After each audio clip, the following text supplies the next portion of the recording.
दोस्तों नमस्कार, जय श्री राम। दोस्तों आज की हमारी कहानी ये बहुत ही प्रेरणादायक है।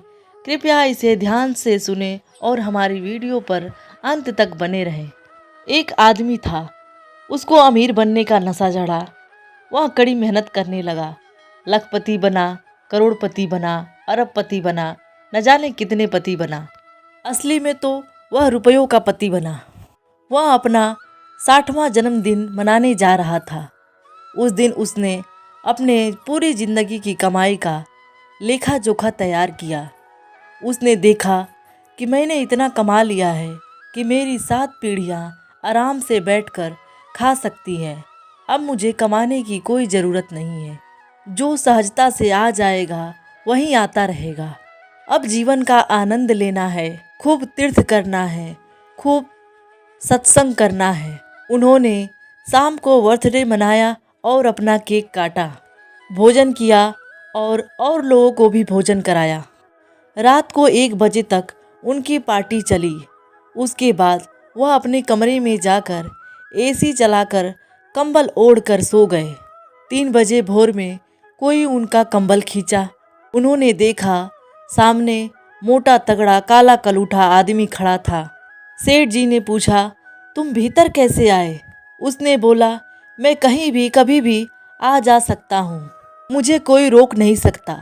मैं यमराज हूँ। तुम्हारा समय पूरा हुआ है, मैं तुम्हें लेने आया हूँ। सेठ जी ने सोचा, मैं आज ही सोचा हूँ कि आज से मैं जीवन का आनंद लूँगा और आज ही मेरा समय समाप्त हो गया। सेठ जी ने यमराज से कहा कि आप 5 करोड़ रुपए ले लो और मुझे जीवन के 1 महीने उधार में दे दो। यमदूत ने कहा, तुम घूस देते हो, कुछ नहीं बढ़ेगा, चलो यहाँ से। तभी सेठ जी ने कहा, आप मेरे जीवन की आधी कमाई ले लीजिए, लेकिन 1 हफ्ता बढ़ा दीजिए। तभी यमदूत ने क्रोधित होकर कहा कि मैं अब 1 मिनट भी नहीं बढ़ाऊंगा। तब सेठ जी ने यमदूत से प्रार्थना किया, कृपया मुझे बगल में सोए हुए बेटे को एक लेटर लिखने का समय दे दीजिए। यमराज ने कहा, जल्दी से लेटर लिखकर चलो यहाँ से। सेठ जी ने एक कागज़ और पेन निकाला और अपने बेटे के लिए पत्र लिखना शुरू कर दिया। उन्होंने लिखा, बेटा मैं तो यहाँ से जा रहा हूँ, लेकिन जीवन के अंतिम समय में मुझे जो शिक्षा मिली है वो मैं तुम्हें भी देना चाहता हूँ। तुम्हारे जीवन में भी बहुत काम आएगा। पिता ने लिखा कि जीवन के अंतिम समय में आकर मुझे पता चला कि जिस धन को कमाने में मैंने पूरा जीवन बिता दिया, उसी कमाई से अपने जीवन का 1 मिनट भी नहीं खरीद सकता। ये मुझे अंत में आकर पता चला। तो ये कमाई मिला किस लिए?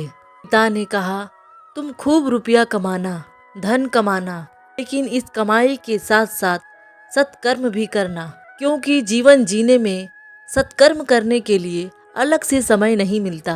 दोस्तों, जब आप विदेश जाते हैं तो भारत की करेंसी वहाँ पर नहीं चलती। हम जहाँ जाते हैं वहाँ की करेंसी बदलनी पड़ती है। उसी तरह आप यहाँ पर जितना रुपया कमा रहे हैं, कोई भी रुपया आपका उस लोक में काम नहीं आएगा।